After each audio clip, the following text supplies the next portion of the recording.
Welcome back to the Dynasty Den podcast. Matt Porter here with Evan Blyler, and we will be breaking down everything Week 6 NFL and fantasy, give you some good nuggets for this week, help you make some tough start sit decisions, and really just talk about our favorite matchups and what we expect to happen, and talk a little bit more about some of these trends that we have been seeing across the league. Evan, how are we feeling tonight? I know your Eagles are about to play, so give us the rundown.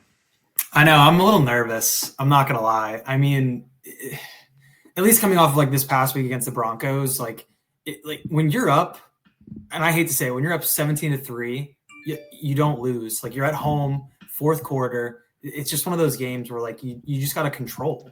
It's really all it is. And I keep thinking about it too. It's just like one of those things. But it's strange. It's almost like they kind of lost like their offensive identity, and they don't really know where they're going to succeed. Like I know we tried throwing the ball. I know Saquon is a little banged up. He's got a little bit of a knee injury, but he's going to play through it at least for tonight. So I'm interested to see if that impacts at least like his overall efficiency and how many opportunities they see, or if they're going to restrict him for tonight. So I wouldn't be surprised. It's going to go either one way or the other. It's either he gets a little restricted, has a pretty modest game, or just goes absolutely ballistic against the Giants on his old team. AJ Brown, I really don't know what to make of it. I think it's crazy that Devonta Smith is clearly outstretching him in all the metrics, at least in like efficiency, in my opinion as well, and just overall targets. It's nice to see that like kind of spark of life in the previous game. But the Giants, yeah, I'm interested to see how it goes. I know Jackson Dart, he is a full participant as of what I think it was yesterday's practice. So interested to see how he can kind of match up against this, I would say a stingy Eagles D. Yeah, no, I'm excited for this one, and I won't spend too much time here just because I think most of our listeners will be tuning in after the game. But this is important for us to get right, because if we start the show this way and people are listening to this on Friday and on Saturday and we get everything wrong, I would expect people to just click out. Mm-hmm. So this is like feels like a do you know ball type of moment for us. Some pressure here. Well, I'll just give you my quick notes here on Eagles Giants. So obviously, you know, your Eagles first loss of the season, but I think they're primed here for a pretty big bounce back game on Thursday night. Like this is the perfect opportunity for a get right type of game for this team. I think not even just in the football sense, but just something's off with the personalities. And when you're winning big and everyone's involved, I think things will kind of the ship will right itself. But yeah, right now the Eagles really are a defensive team at the moment. Their offensive grades are very middle of the pack, and defensively they're top 5. So that's kind of their identity. I know Jalen Carter is going to be out tonight, but still expect this defense to be pretty stingy here against the Giants. But this is going to be a pretty fun test for Jackson Dart as well. Really good game against the Chargers, very clean football, and then turns it over 3 times last week against the Saints. And just as an offense, tons of turnovers. Because in addition to Jackson Dart's 3, I think there were 2 additional fumbles on the Giants side of things. So they got to really protect it, and this is a tough defense for them to do it against. But even in that bad game for Jackson Dart, he showed us a very good fantasy floor due to the rushing upside. I mean, like 3 turnovers, and he still had 17.6 fantasy points. He's at over 50 rushing yards in both of his starts this season. So he's really giving you an elite floor, not just like a sneaky athleticism type of runner. I think he's going to be pretty usable. Now, with that said, there aren't a ton of buys this week, so I'm not really starting Jackson Dart. I mean, unless it's like super flex, and of course, he's a solid play with that floor. But yeah, I mean the Giants as well. Like, I mean their pass rush I think has been really strong, but they're still allowing a ton of yards. Their secondary is not quite there. They're top 10 in yards allowed for the pass. I don't know. They play a ton of man coverage, which is where AJ Brown thrives, so I think he's going to get his tonight. Like I expect one of those explosives to connect between him and Jalen Hurts. And then they're also weak against the slot, and Devonta Smith's running 66% of his routes from the slot. So good matchup for him as well. Like any Eagles you're starting, I think they all can be good. It's going to be where do the touchdowns fall tonight that's going to shape, I think, some people's matchups for this week. but I think everyone could have a good game. For me, it's Dallas Goedert that I might expect to get phased out a little bit here, although they've been using him in the red zone pretty heavily. He's certainly touchdown or bust. But I think they'll want Saquon to get it in the red zone against his former team. But we'll see. Do you think any of these receivers for the Giants can step up? No Slayton tonight. Slayton's out. Of course, Malik Neighbors is out. I mean, Wandale can probably get there just from the volume, but to me, it's still like a wide receiver 4. That's not even really someone I want to flex, especially on a week like this where there's only 2 buys. So, yeah, he would only ever really be someone that I would probably play in a flex spot if I, had some buys, like those early, week buys. But yeah, I mean, Wanda Robinson was a sneaky stash for me, at least. I was hopeful just to see if he would potentially get those targets. At least as of right now, it's been middle of the pack for him. I'd like to see more from him, but yeah, with Darius Slayton being out, I think you could see a lot of upside. And at least from that perspective, I think he could potentially, see some more targets in the upcoming weeks.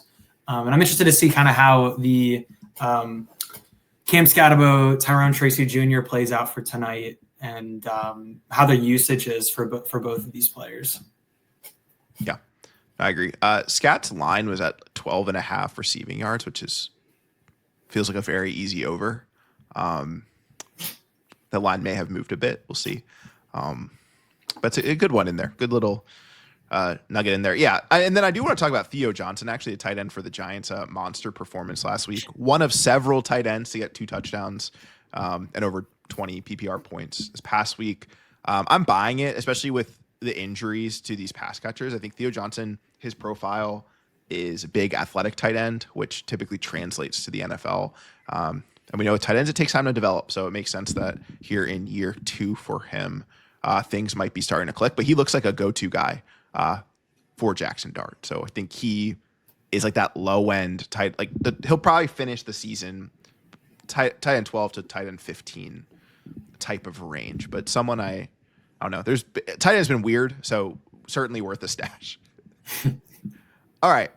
Broncos at Jets. Broncos, coming off their big win against your Eagles, taking on a Jets team that is really just struggling in kind of every sense of the word. The Broncos aren't really the team that we expected, despite their record right now sitting at 3-2.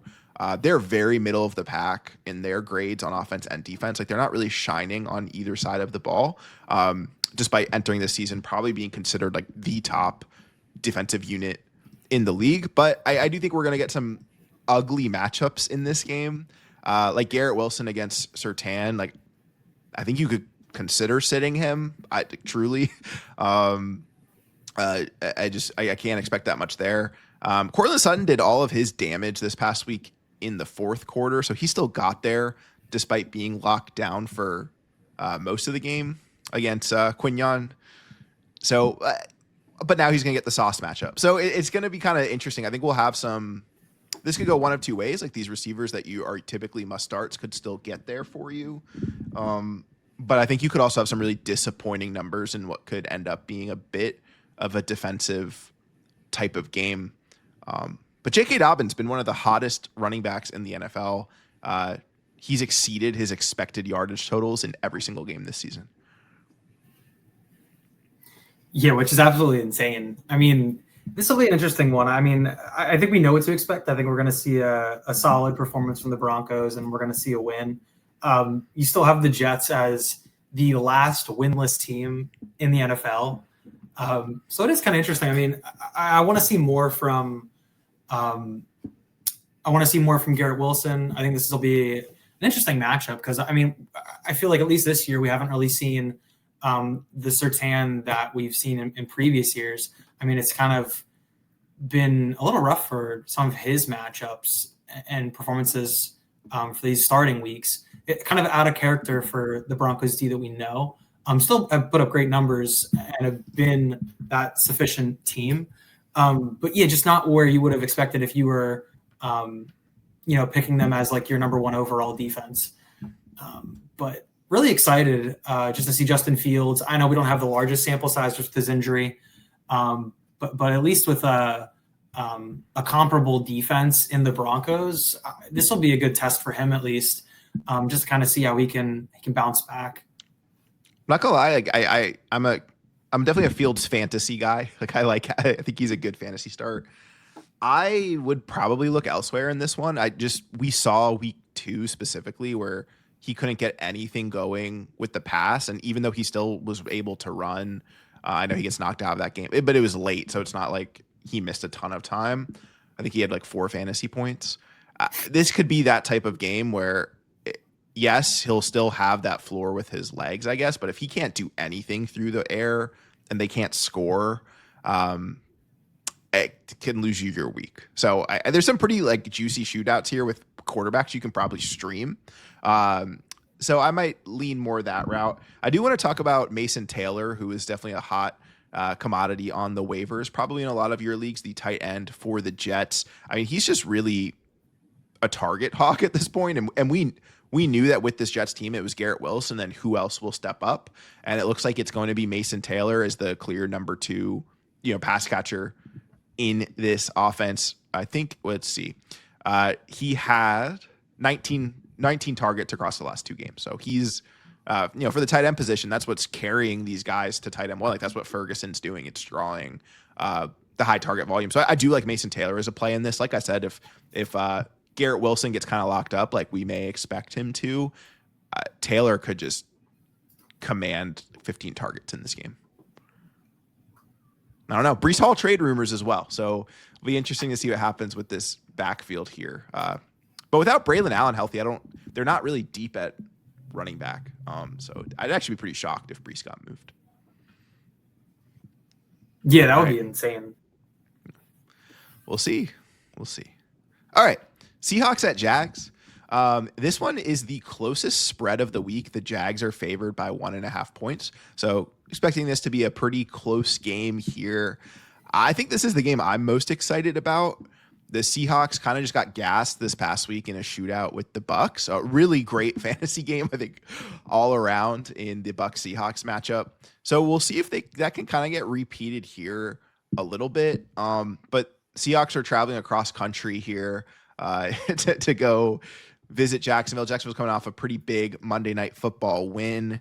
And honestly, the Jags are really interesting because their record's great.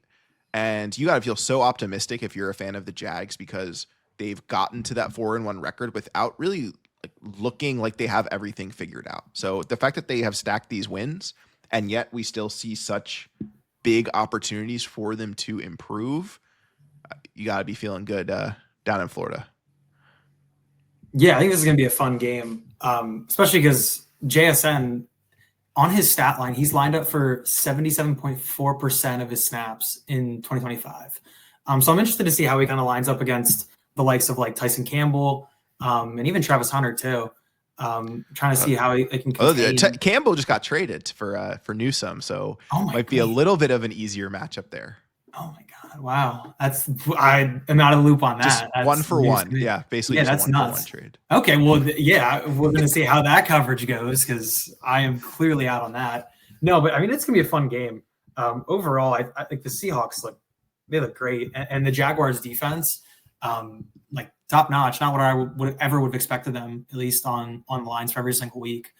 But just overall, like I think this is probably going to be one of my top favorite games, at least for this week 6 matchup. Absolutely. And I know his stat line, neither of these receiver stat lines were the best, but I think we should be very optimistic about Travis Hunter. I was listening to some podcasts this week and they were talking about dropping Travis Hunter. Like, I'm not there yet. Like, again, he's a rookie. It's been 1 month. He's playing both sides of the ball. They finally started using him downfield on Monday night. I'm sure everyone saw his highlight play, his 44-yard catch, like hurdling 2 defenders. And that's what made him the prospect that he was on the offensive side of the ball. But early on in the season, he was just getting everything kind of behind the line of scrimmage or within like 2 or 3 yards of the line of scrimmage and just being asked to work after the catch. So if we can just get a few more of these explosive opportunities for Travis Hunter, I mean, he's going to be a totally fine flex. So I'm not giving up on him yet. And Brian Thomas Jr. had some pretty good grabs this past week as well. I think things are clicking a little bit mentally. And I think my whole theory on this at this point, I'm on the side that this is just a complicated new offense from Liam Cohen. And that's why, you hear the commentators say this a lot with, like, they say the same thing with Marv as well, where it's like they're thinking too much. I think that's really just what's happening with Hunter and BTJ. I don't think it's that they are bad players or that Travis Hunter's a bust and that BTJ like regressed. They're just learning a new system, and it's a system that uses a lot of motion, and it's a lot different than what they had last year. So once they stop thinking, I think we'll get explosive games from both of them. So, I don't know. Are you panicking on either of them still, or I get like benching them, but I'm not like trying to sell super low. And both really good buys specifically in dynasty formats. If anyone's panicking on either, like, I think the talent's absolutely there for both of them. Oh, absolutely. I mean, that's like not even questionable. There's a lot of reactionary dynasty players out there that don't play it like a long-term game. And it's, this player had a bad game, I have to sell them. Yeah, you have to just put yourself in the mindset that you know there's talent. And it's just more so of a time. Like I know with BTJ, at least he had a tough start to his season. At least like off the field issues, as well as like trying to fit in with the offense. But no, there's no question, at least for me. Like he's a big hold for me. Whether I'm going to start him as a flex in some of like the weaker matchup games coming up, or just stashing him until he finally finds his footing. I don't think there's much of a question on that. Yeah. All right. Well, how about AJ Barner, tight end for the Seahawks? I think we entered this season. Their tight end situation was a little interesting because they spent a top 50 pick on Elijah Arroyo, who is kind of viewed as more of the athletic field stretching pass catcher, whereas Barner is really a great blocker. But kind of what we're seeing in this situation with the Seahawks tight end usage is you want your fantasy tight ends to be able to block because it gets them on the field and then they can start running routes. I mean, Barner entered this game. He got 7 targets, caught all 7 of them, got 2 touchdowns. Kind of just a red zone monster. Has a great robot dance every time he scores, which is gets him some love there. But hadn't had a game before this with more than 3 targets. So do you think this is something that's going to continue, or is he just like a red zone guy, or do you think he can continue developing?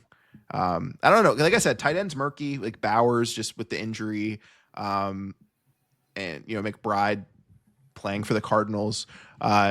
We're not getting the elite production that we want. So I think some of these breakouts now are really going to define people's tight end season down the stretch. Yeah, I think you'll see a mix. I mean, you already know that JSN is going to be getting the majority of that target share. No question about that. I think it definitely just depends on the game scheme. That's going to play a big factor per team on a week-to-week basis. If there's teams that allow more catches in space, at least for like tight ends, I think there's no question that he has the talent to like be able to succeed and just like step in and be able to take on that role to alleviate at least the downfield and create more opportunities for the team long term. But yeah, no, I think it is a developmental thing too. I think he's still got a lot of time, and he'll be able to kind of solidify himself as an impact player if he can continue to kind of get footing. Yeah, I think you're right. Like right now, it does seem like in that shootout type of matchup with the Bucs, like that's where he'll be pretty usable when there are high touchdown opportunities, but for the most part might be struggling. All right, so Ken Walker, Zach Charbonnet, I think we would probably talk about this in every single show, but yeah, it seems like more of the same. I mean, Ken Walker was awesome in this game. I think like 10 carries and 86 yards, giving you almost 9 yards a pop and still barely used. But I think they were just really able to throw the ball at an even more efficient rate. And Sam Darnold just absolutely balled out. He's actually the PFF's highest graded quarterback on the season in the NFL. So it's not just like, I don't know. I think if anyone thought this was a fluke in Minnesota, I think we got to retire that take at this point. He can play. Yeah, not what I was expecting by any stretch of the means. If I'm going to be honest, I always took it up as like, oh, it's a Vikings offense. They make any quarterback look good. But yeah. I mean, you're coming out of the Seahawks and he's doing well. My last question for you, and this is just because it impacts one of my teams here. We were talking about how both of these defenses are really good. Is there any appeal to either of these DSTs?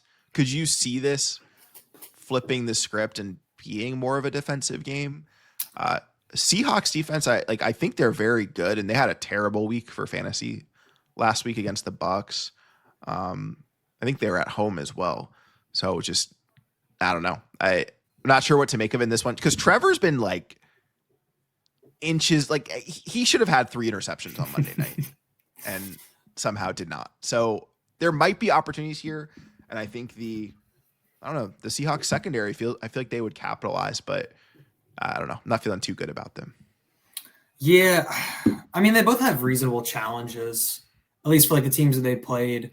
But yeah, I mean, the Jacksonville defense just has game after game kind of proven me wrong of where I would have placed them in. And I would definitely say give it a game or two, and I think they could solidify themselves as like an easy, if you start defenses at a start for each week, especially depending on if you're getting like a good matchup and it makes sense. But even like they've proven themselves even against like, the Chiefs, who I mean, given they're under a lot of injury concerns and don't necessarily have their key players, but excited for Rashee Rice to come back as a side note.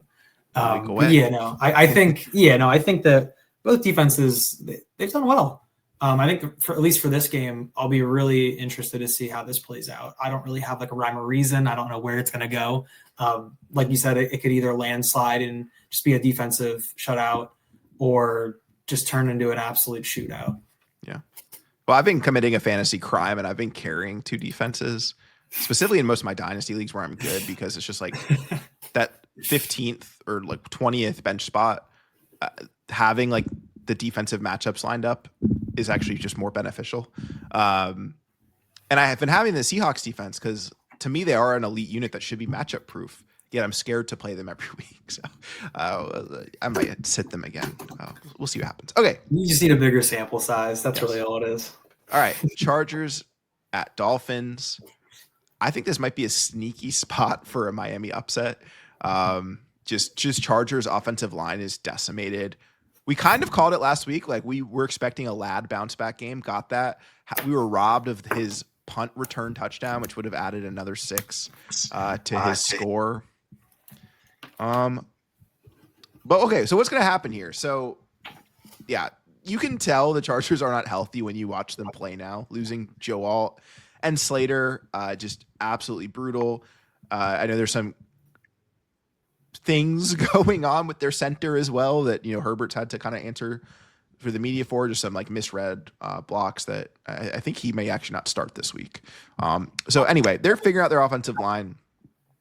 Things started to kind of look like I thought they would on the Chargers side, where I think like we talked about on last week's show is if Herbert had less time to throw, that we thought Ladd would actually be the biggest beneficiary of that. And that kind of looked the case. I mean, he gets the touchdown, but Keenan was a little bit less involved, and they kept trying to feed QJ, and he kind of just went back to what he's been, which is, he can give you some explosive plays, but he had a critical fumble that pretty much turned that game around. So I don't know. Maybe we'll get back to Ladd being number 1. I don't know. What do you think? This has just been one of those ongoing fantasy narratives, I feel like, where it's worth talking about every single week, what this rotation is going to look like rest of season and who you trust. Oh yeah, I mean, you almost have to, especially with like the draft capital that you spent on Ladd. For at least in most cases, for most people, it's definitely within the conversation. I mean, at least for this, I think you're going to see a really big battle between like the Chargers pass protection versus like Dolphins pass rush. I think that's going to be a big battle the entire game. I mean, you'll kind of really see it at least on the floor for this weekend. But overall, I don't know. It'll be interesting.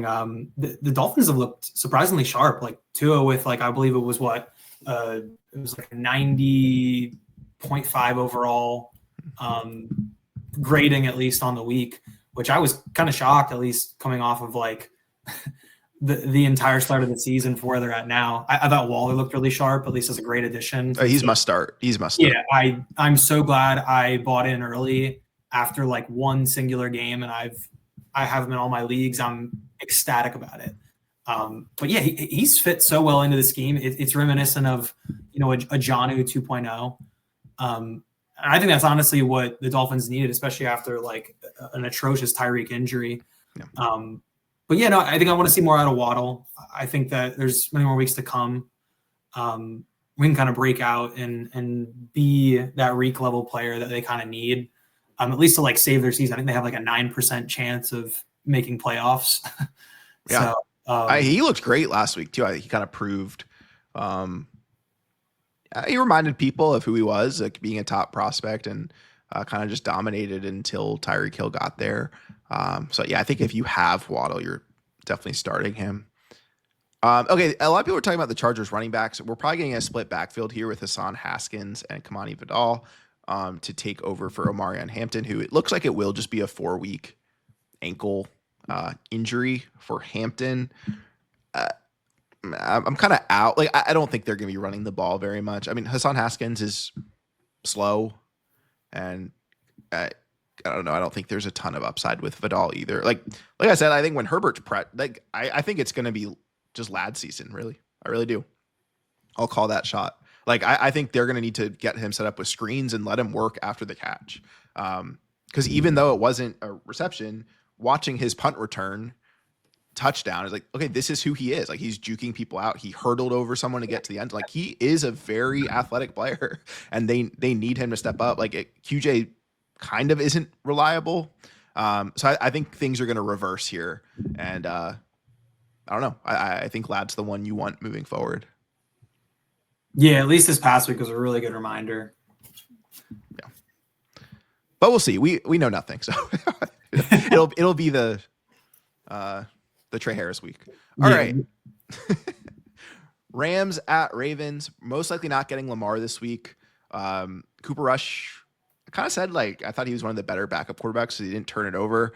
But he was terrible against the Texans. But it was also just like the worst possible game script where you're like down 30 pretty early on against the Texans, and you're in pass situations every single play against like one of the best defenses in the NFL. So I think it could be cleaned up a little bit here, but I mean, you're not starting. I don't think you're starting pass catchers. I'm not starting Zay Flowers. I'm scared of Mark Andrews. I think you just have to play Henry and just hope that this game can stay competitive. Rams defense is pretty appealing here, though, for those reasons of just not thinking that Baltimore can really put it together. And yeah, I mean, Rams have just been cruising offensively. Like, you're so happy with your Rams in fantasy. I think like Stafford's on just an absolute heater right now. Like, he's startable. And then of course, Puka, Devontae, Kyron, you're starting all of those guys. I don't think there's anything even like really worth mentioning here. This one seems so cut and dry with who you need to play. Yeah, it's just a battered Ravens team. Like, that entire team runs through Lamar, and it's so evident that when he's not there and not available, it impacts like every single facet of the team, between like their run game and every single wide receiver, Mark Andrews touches and every single share across the board. So I think it's going to kind of be very one-sided, at least in this matchup. You're going to see Puka absolutely dominate. That defense is they're missing 6 starters on defense for the Ravens, but like can't stop anyone. No, especially not Puka. Like, you're looking at a guy who has like leading the league in catches, yards, and PFF grade. Like, it's so clear cut, and it's just going to be a really tough week for them. I don't really know how else to put it, but it's going to be hard for the Ravens going on for the next couple of weeks, honestly. I'm interested to see kind of how they bounce back after one of the roughest starts I think I've seen for the Ravens franchise in the last few years. Yeah, I think it's they're tying the worst start in franchise history. Yeah. And I think it's like the most. They're on track for like some of the most points allowed for a team in a season. It's insane. Yeah, so just not good. I feel bad for my family who are half Ravens fans. Heart goes out to you. I don't think I'm going against any Puka or Kyron or Devontae Adams this week. So like, just prayers up on that one. All right, let's talk about Cardinals Colts. Life is good. Yeah, life's good. All right, Cardinals Colts. This one could be interesting because Kyler is now nursing an injury. It's not really. I kind of think he's going to play, but there is talk of Jacoby Brissett, which he would have the chance to just kind of do the funniest thing ever and give Marvin Harrison like just the best game of his career and realize that it is Kyler that's the problem. Like that would be the narrative that I would be looking for, is because I think Marv is just, I feel like he'll probably be the most controversial player on this team, or like the hardest start sit decision that people have. Um, but like he's a timing type of receiver. That's what made him so great with Stroud. And Kyler's just an out of structure core. It's just the wrong fit. And I don't even think that's not even like pointing the finger to say who's right or who's wrong. It's kind of like the organization is wrong in thinking that this pairing would match. So if we do get Jacoby Brissett, just like a veteran quarterback that's probably going to pepper his top targets, and will throw more over the middle because Kyler doesn't really like to do that, which is where Marvin excels is on in breaking routes. What will that look like? I think that'll just be so fun to see. So I don't know. I kind of hope Brissett start. I just want to know. I want that data point of a game without Kyler. What does it look like? And hey, he's returning to Marvin Harrison Senior's stadium here, so maybe there's a family tie type of game coming. Yeah, I feel like they're gonna have to, at least with like having a shaky RB system with James Conner, and then with him being out for the season, and what I think Trey Benson's still out. I think he has a few more weeks. I think you probably start Michael Carter. I mean, he was terrible on his touches, but he still got 23 of them. So, and I don't think DeMercado is getting the ball after this whole debacle. They kind of need to fire the coaches. They really just do. Like, I think it's. Yeah, they're gonna have to rely. It's at a point. It's at a point. We'll see what happens with this locker room and how they respond here. Yeah, but no, Marvin, like, I'm just gonna make every podcast a Marvin podcast. But he completely torched the Titans defense and then didn't get a target after the 11-minute mark in the third quarter. Like almost an entire half without a target. Like every single, like the whole first quarter was just Marvin 20-yard catch, Marvin 40-yard catch, Marvin 19-yard catch.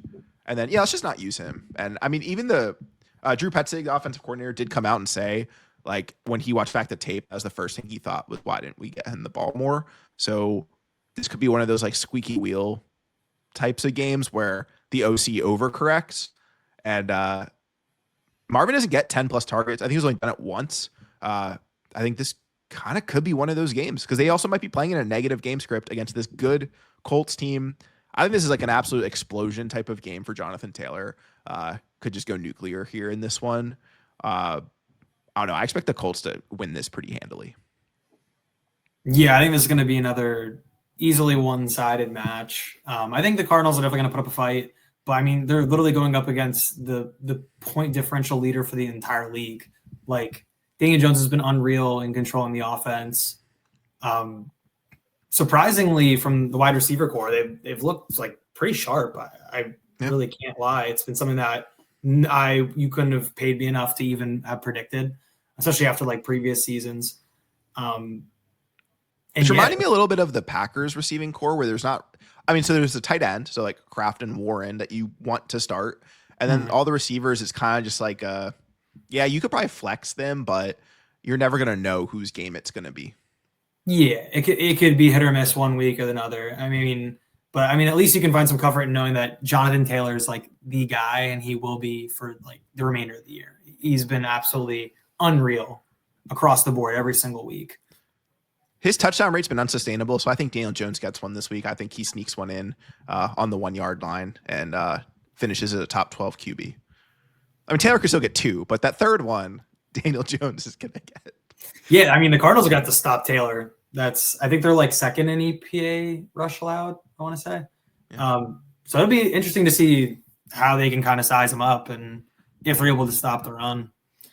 All right, here's a matchup I'm very excited for. It is the Cowboys at the Panthers. Projected to be a shootout.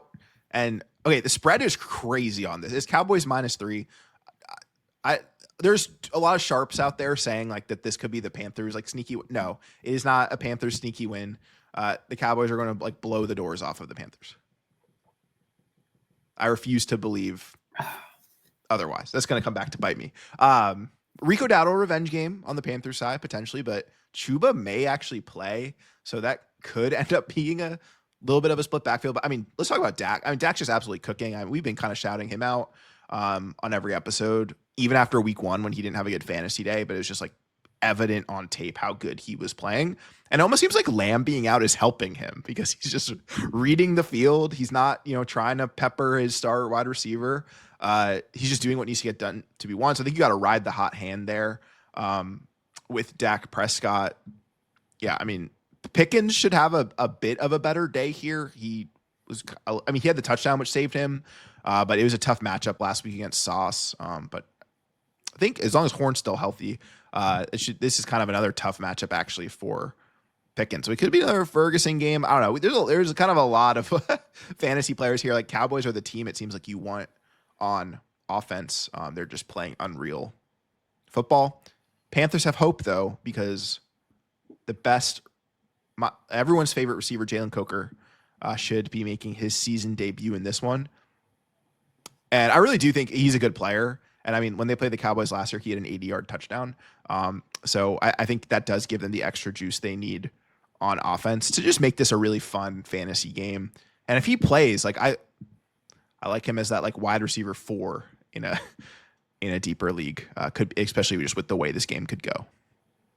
Yeah, I think it's going to be a fun game script. I think you're going to see a lot of points, at least across the board, especially from like T-Mac and George Pickens. T-Mac, this has to be the first NFL touchdown this week. Yeah, I think it's pending. It's so overdue, and I'm really excited. I'm rooting for him personally. I think I'll be watching that entire game. And yeah, surprisingly, to your point, yeah, I thought, at least with CeeDee Lamb being out, Dak would have been a little more lost on the field, but he almost looks more comfortable and kind of has less of a burden on his shoulders to feel like he needs to feed that wide receiver 1 in CeeDee Lamb. But Pickens is really just farming. He's kind of just proven all of us wrong, at least where he would have thought he would have fallen, at least on the fantasy point value. They need to extend him too. I think he's just I know he's on a 1-year deal right now. I think go target him. I think he's going to have the long-term insulation here for Dynasty pretty soon. There's no way they let him walk. Just been so critical. All right, Patriots Saints. Let's talk about our guy Drake May carving up the Bills on Sunday night. Almost like that Dak Week 1 game where he didn't score touchdowns, so you were disappointed in fantasy. But man, did he play some good football? And Saints, like we've also talked about, they've stayed in games, so this could be a kind of fun one here with 2 young quarterbacks going at it here. Lots of rumors of the Saints trading away their whole team, apparently. Not sure if that's going to happen. But what are we expecting in this matchup here? And let me check the spread. It is because only Pats minus 3.5 for this one. So projected to be fairly close. Yeah, this is going to be one of those interesting ones. I think the Packers, or sorry, not the Packers, the Pats have looked sharp. I don't know where the improvement came from. It's just kind of felt like one of those mystery stories of they figured out the puzzle and now they have the right script that fits the pieces and the players. So it's been really fun to watch. Like Stephon Diggs, by far, coming off of his injury and being able to bounce back and fit into this offense. Like I know there was a lot of preseason hype, how everyone felt about him and all the players saying this is one of the best wide receivers we've ever had at the Patriots facility. So that's like pretty insane to think that he could have this kind of a bounce back with getting such great grades these last couple of weeks, and just kind of fitting in the offense nicely. So I'm really looking forward to seeing that. And yeah, to your point, I don't know what the Saints have cooking up. You could see Kamara leaving. We don't really know if specific trade talks go, but I don't know. I feel like I'm kind of rooting for that Kamara trade. I'm not gonna lie. I feel like it'd be fun to kind of see him in a different offense and a different scheme and just seeing how he would fit and succeed. Well, because a team that need running backs right now, it's the Bears and it's the Chiefs. Chiefs, yeah. Amazing situations for like any running back. So yeah, of course, I hope for a trade as well. Yeah. I think so in this game though. I think the Saints here, I think you're gonna be disappointed in your skills guys. I really do, because Olave, it's gonna have the Gonzalez matchup. Like he could have 0 points. Like I don't think he will, just based on the number of targets he had. And Kellen Moore's creative enough to get him the ball, but like that is truly the downside. Like players put up those goose egg types of weeks in fantasy, and knowing when to avoid them can be critical. And I mean, the Pats have been difficult to run on as well. So now you have the split backfield with Kamara and Kendre Miller. Like, you're not going to be happy at all there. And then for Shaheed, kind of the same thing. Like, these are good corners in New England. So you just have to hope for that explosive, which you may not get. I actually really appreciate the coaching staff for the Pats have really come out this week and actually highlighted that about Rashid Shaheed so they're aware that he can, bust one loose, which teams seem to forget. But yeah, I think Pats should kind of get it done for you. I think Drake May is a good start still. I really like Hunter Henry in this one as well. I think he could easily find the end zone. Now that Diggs is back in the slot, actually Drake May made a comment saying he needs to get Diggs in the end zone. So I think you could see that kind of forced here if the game gets more out of hand than the spread would suggest. And then the big story though, again, it's like this season's been crazy. It's like the same narratives every single week. It's just like this backfield. Now, Antonio Gibson tears his ACL on a kick return. So is it Henderson time? Like, I kind of called the shot last week saying I thought that like he could have an explosive in that big game, and that of course did not happen. Instead, Ramondre Stevenson fumbled. I was feeling great. I'm like, oh my God, Henderson's going to come in. They're going to win this game. We're going to see him break out. But instead, it's still Stevenson getting all the work. I think I've never seen anything like this. Like, it's not like the Patriots that, like, as an organization, I know Vrabel's not Belichick, but McDaniels is part of that staff. Like, why are we giving him chance after chance after chance? Is that because they just love Ramondre, or is Henderson just not it? Like, I think people are asking that question for sure in Dynasty. Like, oh, why didn't I take Judkins over him? But again, long game. I think he just needs his opportunities. I don't know. What are your thoughts on these running backs? Yeah, I mean, I've been banging my head off of a wall. I'm not gonna lie. Like, after seeing just so many fumbles on it's 20 in the last, or no, sorry, 10 in the last 20. It's like every other game. It makes no sense. And game after game, you still see this same shot. I don't know if like they owe him money or he's got. Yeah, he has a pretty big contract, but I mean, yeah, like I don't know if they're holding someone for a ransom. It's not like this coaching staff that gave him that contract. That's the thing. Like, yeah, they're probably just handcuffed at this point. But no, I mean, if they do give Henderson that shot, I think it looks great for. I'm buying into the Pats if they allow him to do that, because you're literally looking at a team that has the easiest schedule for the remainder of the season, at least out of the NFL. But no, yeah, I can't even put the words together for even like why. It just doesn't really pan out in my mind, because you have a guy that has this promising talent. I mean, I understand that there's some concerns over blocking, but at least the value that he brings on offense, I think they just got to give him a shot. Yeah. That's kind of like what Vrabel's comments were, because he's getting grilled about Henderson, and a paraphrase a little bit, but he was pretty much just saying like they're getting Henderson out there in different looks to just get him used to different types of schemes, types of defenses, so he knows like where to pick up his blitzers. But yeah, I mean, again, it was a strength of his in college, so I know that not every skill can translate. It's just really weird. It's got to be something they're seeing in practice too, because he hasn't really had enough snaps to, I feel like, make a fair evaluation. I don't know, you kind of just gotta let him have some growing pains and put him out there. I don't know. I think their offense will just be so much better with his ability than with Ramondre's, but Ramondre's definitely winning the pass blocking battle right now. Yeah, it's frustrating. But to give some optimism for like bag holders of Travion, no one on this team has been running the ball effectively. Like, it's not like from a per touch, yards per carry type of basis, Ramondre's better or Gibson's better.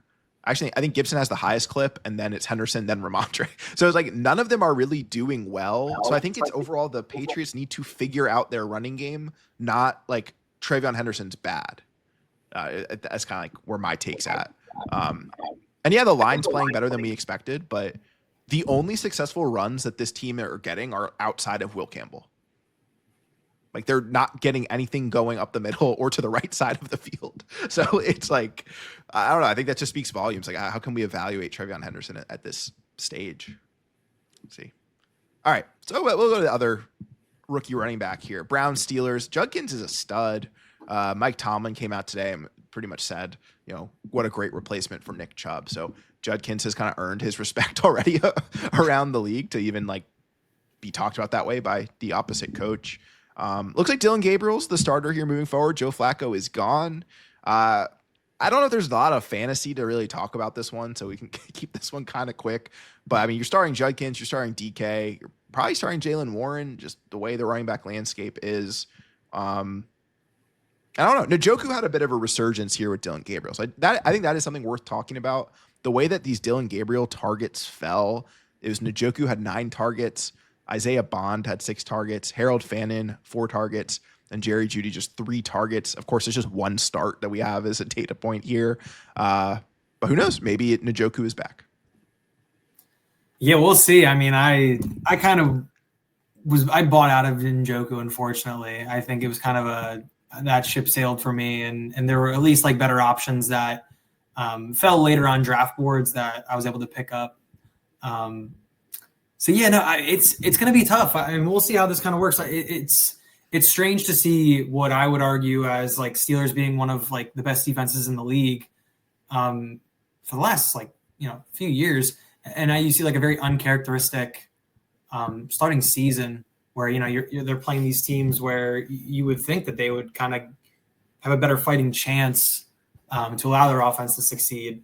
But yeah, I'm interested to see. I had a few conversations with friends about Judkins, and if he really becomes like the main offensive threat and kind of establishes himself that way, and if teams are able to address that, if they're able to close up lines, and how he can kind of bounce back from at least like the adversity of facing offenses that become more finely tailored to them, kind of planning out a Judkins breakout game, so to say. Yeah. But yeah, no, at least for the scheme, I think he's had a lot of great games, and it's something that you continue to monitor at least for the rest of the season. Yeah, I mean, he's in my top 12, I think, rest of the season for sure. And he has the ability to climb even higher. Is there any hope? We'll bounce to another rookie running back, just as we know that rookies it takes time for them to acclimate to the NFL. Steelers are now past their bye. Does Caleb Johnson get more run here, do you think? Or is it still just Jaylen Warren? And what do we do with Caleb Johnson, specifically long term? I think at this point, people have probably dropped him in redraft. But I don't know. I'd still take a flyer if I have a bench spot. I believe. Yeah, I can't make any sense of it. I think at least like based on the rest of the season, yeah, if you're in a redraft, I think that you can definitely find other more valuable options. Yeah, so hard to justify, especially going through these bye weeks, like holding a Caleb Johnson. Yeah, it gets into those weeks where it's like you find it hard to like justify why you would, especially like sizing up against a lot of the other options that you could have pulled, the people that weren't even drafted. But yeah, no, I mean, I guess for the dynasty format, yeah, I would say it's something to think about. Almost like a sell at your own discretion if that's something that you choose. But it's one of those things where it's like I would say buy low, but you can't, because someone who just spent a first round pick to get him in dynasty, they're not giving up yet. It's like one of those just catch-22s. It's like, yeah, obviously if you can go get him for cheap, you should still do it because of the prospect profile and the draft capital and the team kind of play style. Yet, like, I don't know. I don't want to just throw it out into the ether of like, I'll go buy this player when like you can't actually do it. But maybe you can. All right. Titans, Raiders, Geno Smith. Just this team's bad, man. The Raiders are bad. They need Brock Bowers to be healthy so bad. I am personally hurt by how they have handled this Brock Bowers injury. I don't understand how playing through a bone bruise is like not cool. And I get that like he wants to tough it out. How do you as like I know he's an adult, but like the adults in the room of the coach, like, why are you letting your 22-year-old superstar kind of dictate like if he plays or not? Like, this is why you have medical staffs. He could have been on IR the last 4 weeks. We'd be getting him back healthy this week. We could have started other players. Instead, we might just have this whole season of injured Brock Bowers. I'm expecting him to be out this game. As the positive, though, Michael Mayer cleared concussion protocol. I actually think he's a decent streamer. I mean, Albert O this past week had like 9 points. That was like his first time playing football in like years, I think. So Michael Mayer might still give you some things there. I mean, Jacoby Myers, disappointing. Janty's starting to really like show up, but they're still going to have offensive line problems. However, this is the perfect game script for Ashton Jeanty to, I think have another monster game here. So I'll end my negativity about the Raiders with some positivity. I think if you have Genti, he might be a week winner this week. Yeah, no, I 1,000% agree. I think it's fun to kind of see him at least like find his footing in the offense. And I think at least for this game, they're definitely going to increase his workload. I think you're going to see, Genti shares through the roof. And I'm personally excited. I don't own him in my leagues, but I wish the best for anyone that does. Titans, I'm still just unsure. I mean, what a game. Yeah, I know. Insane bounce back, but not one that I ever would have expected them to come through and win. But yeah, no, I mean, it'll be this will be fun. I know that Max Crosby was a full participant this week, so he'll be back. So he'll be pressing that line. I'm interested to see kind of how Cam Ward's able to adjust to that with Max Crosby. I would argue is one of the all-time greats in my opinion. This is gonna be a Max Crosby legacy game, I think. For sure. Absolutely. So sneaky pickup here. I'm not a prospect that I really liked, but I'm liking what I'm seeing now that he is in the NFL. It's Gunnar Helm, the tight end. Talked a lot about tight ends today. Seemed like a kind of a breakout week for a lot of them last week, but he eclipsed it, or he has 5 targets this past weekend. Really, like Cam Ward's looking for anything reliable. I know Ridley had like a little bounce back here, but like this young core could emerge and just be Io Manor and Gunnar Helm in the future. So Dynasty, like I'm sure there are people say, oh, like real leagues, he's not available. I'm in a 12-team pretty competitive league and he's on waivers. So like that's the type of player I would try to stash if you can clear just like your RB10 or whatever to take a flyer there. Yeah, I think like this could be the bounce back week for like the Jacoby Myers of the world. But if it's not this week, I don't know how usable these assets are rest of season, and kind of just leave it at that. All right, 49ers Bucks. Last week, Mac Jones sees a dead body in his hotel room and then leaves a dead body on that field, just absolutely torching the Rams defense with nobody. Brutal start for those of us who were Rams DST truthers this past week. But looks like Mac Jones is going to start again. We do not have Ricky Pearsall in this one. We do not have George Kittle. We still do not have Ayuk, but it looks like Jawan Jennings, he returned to practice, so kind of expect him to play. Kendrick Bourne, like, really showed up big last week, so now he's the wide receiver 2. And this should be a shootout. Like, this should be a pretty fun fantasy game. And like even Jake Tongas, who's filling in for Kittle right now, like he's been really good as a plug and play tight end. And then Christian McCaffrey's just doing his thing. So I mean, these Niners have some appeal for sure this week. And they could all have big games. Like just look at what the Seahawks just did to the Bucks. And then on the Bucks side, dealing with injuries here. So allowing the Emeka Egbuka show to really continue here. Mike Evans is out. Chris Godwin's returned, but he isn't practicing, or he didn't practice today. I think that's probably just maintenance, but we'll see kind of what happens here. And it looks like Bucky Irving will miss again. So I think Rachaad White should be a pretty solid start here 2 weeks in a row. Did I miss anyone? I don't think so. Yeah, at least for like the impact players for both sides. But I think there's something to have a conversation, at least for rest of the year. I mean, I think there's going to be a lot of uncertainty with, when Mike Evans comes back and he's healthy. Like I think Emeka is the clear-cut wide receiver 1. I think even in a perfect world, if Mike Evans comes back, I don't think that he'll see anywhere near the target share that Emeka is going to maintain for the rest of the year. And that's just opinion. That's based on what we've seen so far. I think it kind of makes sense. He's demonstrated himself and he's been able to perform. I'm really excited to see how well Baker's season's going this year. I think he's the number 3 front runner for MVP of the year, or most valuable player for the year. I haven't looked at those odds. Yeah. So insane season so far, at least with carrying that team. And it's been really fun to watch. And this will definitely be, to your point, I think this is going to be a fun shootout. And if you can invest in it and get some players, then I think you're going to see a lot of fantasy points this week. All right, thoughts on Kendrick Bourne? I may need to start him in a league. I picked him up hoping Jennings would kind of miss because I'm like, I'll just take the wide receiver 1 against the Bucks. Is he startable here as wide receiver 2, or what's the a little shaky there?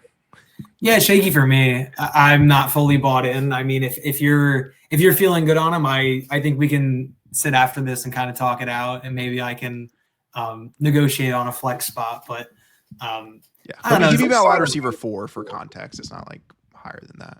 Yeah, All right. All right. Got some quick hitters here. I think these matchups should be, again, pretty clear cut of like who you're starting. Let's do a little speed round here, Evan. All right. Bengals Packers. Big news. Joe Flacco is a Bengal, and Joe Flacco is starting, and he also has a chance to do the funniest thing ever in beating the Packers twice with two different it's teams easy. in like 3 games. Between each other. All right, but I think the Joe Flacco signing is good for Chase and Higgins. I really do. I think Chase Brown's still just not what I want in my lineup. There's a lot of talk about like Joe Flacco likes dumping off to the running backs, but I don't think it's going to boost him where you think it's going to go. And then on the Packers side, it's just like figuring out this wide receiver room. This could be a monster game for Josh Jacobs, and I think the rookie that I would want to try to get if he got dropped, it is Matthew Golden. We'll see how he gets used here after the bye week. Yeah, this is definitely be good. I mean, I'm a little bit surprised, at least at the Joe Flacco move personally. I would have kind of more expected something to rather than just like trying to at least like salvage this season for what they can make out of it, at least like make more like long-term moves that kind of make a little bit more sense for at least the future of the franchise. But no, yeah, at least for Joe Flacco fitting into the offense, like I think it makes sense at least for like the short term. As of right now, I think it's going to look a lot better in these next coming of games. I'm interested to see how Chase Brown can work and where he can fit in, at least when Joe Flacco preferably favors to throw the ball. But yeah, no, this is going to be fun. It's going to be a pretty, I don't know, a pretty reasonable matchup. I think we're going to see Green Bay kind They're of favored by 14 and a half points. Yeah, I think you're going to kind of see him overtake it, but they might surprise you. I don't know. I might. I like Bengals taking the could be- Bengals. Yeah, Bengals plus 14 and a half seems pretty. It's still the Oh, NFL. Like Yeah, right. These are all grown men. this is any given Sunday. Grown men and maybe a grandfather with a 40-year-old Joe Flacco. Exactly. All right, Lions Chiefs. I think you're starting all your Lions. Yeah, absolutely. You're starting. I mean, the Chiefs aren't even that interesting at this point. So I think Mahomes looks like he might be back to his like top 3 QB ways, and he's just playing unreal football. Maybe you're starting Travis Kelce again. I don't know, this confidence boost with the whole Wood storyline. Could get another touchdown here. And I don't know, Xavier Worthy, I'm just too scared of like his limited usage. Or I'm not really trusting any skills guys until Rashee Rice is back next week. Yeah, this will be a fun game. It'll be a fun game.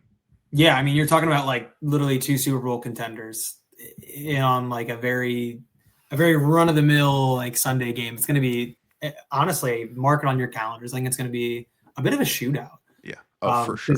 I don't think, at least this season, that the Chiefs have really sized up on the defense that we would have thought they would have had this year, at least on a lot of these games that we've seen. But yeah, no, I mean, yeah, you're absolutely starting across the board. I'm not even going to question. I'm probably going to start Pat Mahomes the rest of the year. I don't see, at least after like week 6 and a Rashee Rice coming off a suspension, it wouldn't even make sense. Yeah, it's only going to get better for him. Oh, absolutely. All right, we got a doubleheader on Monday night this week, starting with Bills at Falcons. Falcons coming off their bye. Bills coming off of a pretty bad loss. Well, for them and their standards. We know the Patriots are good. It's just I think they expected to win that game at home. I don't know. What do we got here? So James Cook had a pretty down game, which he's shown us in the past. Like, I mean, when he's scoring, he's amazing, and when he's not, he has a very limited. He can have a lot of downside, but I mean, you're still rolling with him. I expect a big game from Drake London here. Really counting on that to happen. I think us Drake London owners need that to happen for sure. I'm not trusting any of the Bills pass catchers yet. I guess like Dalton Kincaid's like the low end tight end one for you. But yeah, I mean, Falcons side of the ball is Drake. It's Bijan. It's wait and see with Penix, even in Superflex. I'm not trusting him at all to this point. And we should have a pretty fun game here. I think Bijan and Drake London will get it done for a lot of fantasy teams. Yeah, I mean, Bijan is just an absolute animal. Like we were talking like top 3 running back in the league, like without a doubt, not even a question. I think it's going to be fun at least to see Drake London come back. How they can kind of open the field up and give a lot. He's a bit healthier too because he was playing through a little bit of ailments. Yeah, that's been tough. I don't know how that's going to like impact at least like long term throughout the season. I don't know. I didn't specifically look too much into the injury or where they graded it. He's fine. Yeah, he's fine. Okay. Just shoulder, you know. That's right. When he landed. Yeah. But no, this will be fun. It'll be interesting to see. I mean, like the Falcons at least throughout the season have proven to have like a pretty decent like pass rush. Still be kind of going up against what I think it's the best offensive line in the league, at least off of grading in the Bills. So it's just they're gonna compete. I think it'll be a fun game. Very out of character, at least this last game. You know, you saw the Bills with an offense that were, I think it was not by points at least because of the Colts, but like proving themselves as like probably the best offense the first 4 weeks, and then coming on a week 5, you know, just a tough sight to see, at least on the matchup, what we wouldn't have expected. But the Patriots did a really good job containing Josh Allen, which kind of forced him into some uncharacteristic errors. Like that throw, like where he threw it between 2 defenders to try. I think it's to Keon Coleman, just like a super easy pick. It's like you don't see that from him that much. And again, one of those other things, I think this might be my week, Evan, because I'm not going against any Josh Allen. I think this is going to be like a Monday Night Miracle. People are down 30 and all they have is Josh Allen left, and he's going to get them the win. Like I think it's just that the narrative is shaping up for that to happen. Yeah, I think there's going to be a bounce back, at least from last week. These double Monday night games are so stressful. They are so stressful. It's too many points on a single, literally the last night of fantasy. I never have players in these games either, but like my opponent. So I'm always trying to play defense of like, oh, this player needs to not pass like 12 points. And just every Monday night, I'm disappointed. So, all right, Bears Commanders, though, last game of the week, rematch from the fun shootout between the number 1 and number 2 pick in Jaden and Caleb Williams. This should be a fun game. Bears coming off their bye. I kind of expect their rookies to be more involved. I easily could see a trick play here with Luther Burden getting an explosive play. I want to see what Colston Loveland is looking like now that he's hopefully healed up and getting some more usage here, as we know kind of happens with rookies post bye week. I think this will be another shootout. Another high scoring type of game where like everyone's going to eat that you're used to starting. And it looks like the Bill takeover is finally here. Like, I mean, I understood starting him last week, but it was still like you were gambling a bit with his touches. But he now has command over that backfield. So he's an easy start moving forward. Yeah, without a doubt. I mean, I believe you noted it at least last week. Like his efficiency is insane. He's the most. I think he's the number 1 graded rusher in the NFL for PFF. Like he's good. It's not a fluke. It's like not even arguable at this point, especially with how many games we have into the season.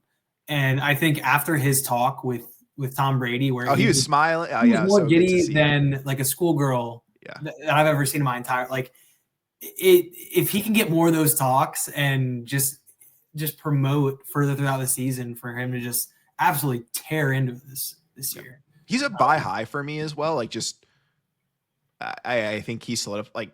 Again, people who got him in Dynasty probably aren't really trading him, but I think you could, just because he was added in off waivers in a lot of Dynasty leagues or like a 4th round rookie pick. If you're willing to give up some draft capital for him, I do think that's worth it if you can buy. Like, I know he's a round 7 NFL pick, which the hit rate's terrible. I think he'd actually be the first like successful like round 7 running back pick of all time. There's been good UDFAs, but not like round 7 picks. I don't know. So go buy him while you still can, because the hype's only going to go up from here. All right, Evan, it's been a pleasure. Good luck to your Eagles tonight, and we'll see everybody next week.